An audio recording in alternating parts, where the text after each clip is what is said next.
Quand on a des crises, on revient aux valeurs de base.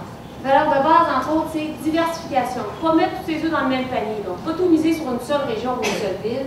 Pas tout miser non plus sur un seul produit ou encore un seul secteur économique. Donc, il faut revenir à une certaine diversification sans nécessairement s'éparpiller dans tous les secteurs. Mais il reste qu'on a le devoir, à quelque part, de ne pas mettre tous les œufs dans le même panier.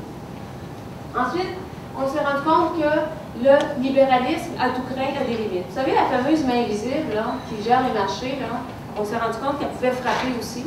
Et Dieu sait qu'elle nous a frappé fortement. Donc, ça prend de l'intervention, puis c'est nous qui pouvons faire cette intervention-là, décider de faire autrement que de laisser toujours agir le libre marché. Enfin, on se rend compte aussi que les gens peuvent faire la différence. On a nommé Alphonse Desjardins, on pense à J. Armand Bombardier, on pense à Guy la Liberté. Donc, les gens peuvent faire la différence. Il faut compter avec eux. Donc, les leçons, les défis immédiats suite à la crise. Dans le fond, quelque part, le Québec doit conserver une place malgré tout sur le marché américain parce que c'est encore la locomotive. Et ça ne veut pas dire qu'on doit ignorer ce qui se fait ailleurs. Donc, il faut aller voir ce qui se passe ailleurs pour prospecter, je l'ai déjà dit. Les entreprises, les villes et les secteurs industriels doivent créer des alliances. On a une obligation de solidarité. Parce que justement, on n'est pas nécessairement très gros.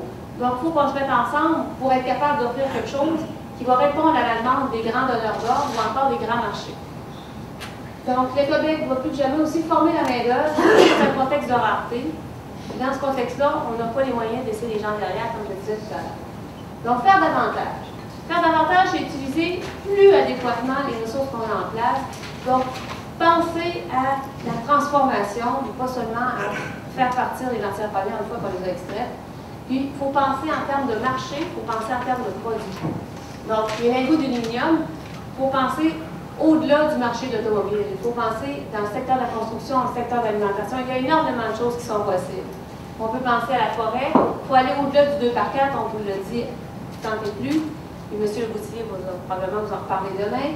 Produits agricoles, il faut aller vers la transformation, les mettre à davantage. Les textiles conventionnels, on sait, on a plus de place là, mais on commence à avoir des succès dans ce qu'on appelle tous les textiles techniques, donc tout ce qui est inventif. On fait travailler les employés dans le manufacturier quand on fait ça, mais aussi on fait travailler des ingénieurs, des chercheurs, des gens en marketing, dans le fond, aussi des métiers intéressants, des professions intéressantes qui font en sorte que les gens gagnent des revenus intéressants aussi. Plus grande richesse, plus grande capacité de partage aussi. Donc, faire davantage, utiliser plus adéquatement les ressources, puis on passe à la main-d'œuvre. Et la main-d'œuvre, pour la prendre où elle se trouve actuellement, en fait, est en préparation. Donc, avant de travailler tout de suite sur le décrochage, il faut s'organiser pour qu'il n'y ait pas de décrochage. Donc, encourager la persévérance scolaire. Il faut aussi, suite à ça, donner davantage d'outils pour raccrocher les décrocheurs. Il faut aussi favoriser encore de plus près. Il y a des alliances entre les entreprises et les institutions d'enseignement. Mais je pense que de ce côté-là, les entreprises ils ont encore à apprendre. Nous autres aussi, on a encore à apprendre. Créer des liens plus étroits pour faire en sorte qu'on ait une main-d'œuvre qui est plus polyvalente. Fait que quand il y a quelque chose qui change dans le marché, bien, nos employés savent faire plus qu'une ou deux choses. On se donne des atouts, on se donne une capacité de sortir de bord, comme on dit. Donc, garder les gens au travail plus longtemps, entre autres, enlever les irritants fiscaux, on a commencé, mais comme on est peu nombreux, il y en a maintenant, on vit aussi de plus en plus vieux, on a une capacité de travail. C'est pas vrai qu'on va mettre à la retraite des bibliothèques vivantes. Donc, pour éviter de refaire les mêmes erreurs tout le temps, donc, il faut garder les gens au travail plus longtemps, c'est une autre avenue qu'on a. Donc, garantir une certaine polyvalence de la main-d'œuvre. Je vois ici des cheveux gris qui parlent, c'est ça. D'accord, garder les gens au travail plus longtemps, je vous l'accorde. Donc, capacité d'adaptation à la main-d'œuvre, c'est un atout dans un contexte de changement perpétuel. J'accélère, reconnaître nos atouts et cesser le dénigrement. Tout à l'heure, je disais, on n'est pas juste des PME, on est tous des PME. On a du savoir-faire, notre savoir-faire est reconnu, notre qualité est reconnue également.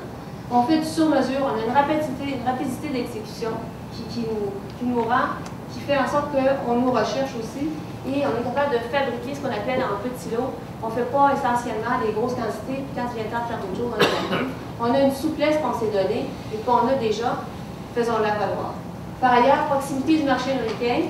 C'est vrai qu'on a une dépendance qui est un peu moins grande qu'elle ne l'était, mais il reste que ça demeure, malgré tout, un grand donneur d'ordre, mais on ne peut pas bouder tout ce qui vient de ce côté-là.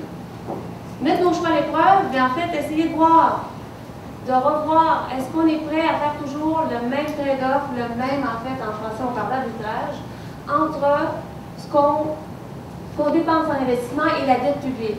Quel arbitrage on est prêt à faire ce chapitre-là? Est-ce qu'on handicape pour longtemps notre capacité d'investir ou bon? Je pense qu'il y a des choix qui doivent être faits à ce chapitre-là. Affirmer le rôle économique du Québec dans le monde. Est-ce qu'on veut être un pourvoyeur de matières premières ou un pourvoyeur de valeur ajoutée ou encore ce qu'on appelle un pourvoyeur de talent? Parce qu'on est des gens de talent, on est capable de former des gens de talent. Je pense qu'il faut mettre au bout du jour notre fierté aussi. Donc, appuyer une stratégie de diversification des marchés d'exportation, j'en ai parlé un peu tout à l'heure. Puis accroître la productivité, bien ça c'est le dada des économistes. Je ne peux pas me réussir sans parler de ça un petit peu.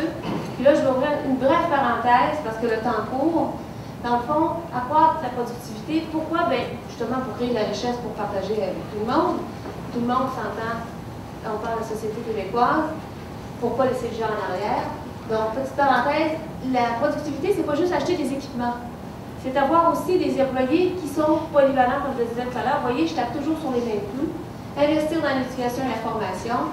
Se doter de mesures fiscales aussi pour encourager les entreprises à investir dans les nouvelles technologies pour faire qu'on ne se retrouve pas avec les vieilles technologies qui nous rendent absolument non concurrentiels avec les nouveaux spectres que sont le BRIC et les prochains 13. Donc, avoir une meilleure organisation du travail, avoir plus de souplesse. Et ça comme entreprise, mais aussi comme travailleur. Quelque part, tout ne peut pas se faire à l'intérieur du 9 à 5, j'en suis la preuve vivante, et puis beaucoup d'entre vous le sont aussi. Donc, tout ne peut pas se réaliser à l'intérieur de... Mais si on veut aider les gens qui ont des familles, il faut se donner aussi plus de souplesse ailleurs. Donc, favoriser la recherche, parce que c'est comme ça qu'on va avoir des idées, c'est comme ça qu'on va se mettre aussi et se garder sur la carte mondiale. Donc, faire davantage, dernier point, reprendre l'entraînement à la coopération. Et ça demande deux choses. Ça demande de l'humilité, ça demande de la force. L'humilité, parce que ça oblige à dire, ben, on ne peut pas le faire tout seul. Et on est habituellement très fiers de pouvoir réaliser des choses seuls, mais là, dans le contexte actuel, on n'a plus le choix. Ça demande aussi d'humilité parce que ça veut dire qu'on reconnaît que chacun a un beau chapitre aussi. Et bon, on a tendance de temps en temps à ne pas trop aimer ce que peut faire le voisin. Ça demande de la force parce qu'il va falloir pousser autant que les autres. Et ça demande de la force également parce qu'il va falloir avoir une volonté de faire hors du commun. Quand on est dans un système où on demande des efforts de tout le monde, ça demande de la rigueur, ça demande de la constance aussi, ça demande aussi énormément de volonté. Donc la coopération, pour nous, c'est un levier qui nous permet d'avoir ce qu'on n'aurait peut-être pas autrement comme moyen. Ou à tout le moins, ça permet d'accélérer les choses, d'éviter d'attendre que les choses nous viennent. Voilà pour l'essentiel. Je vous remercie.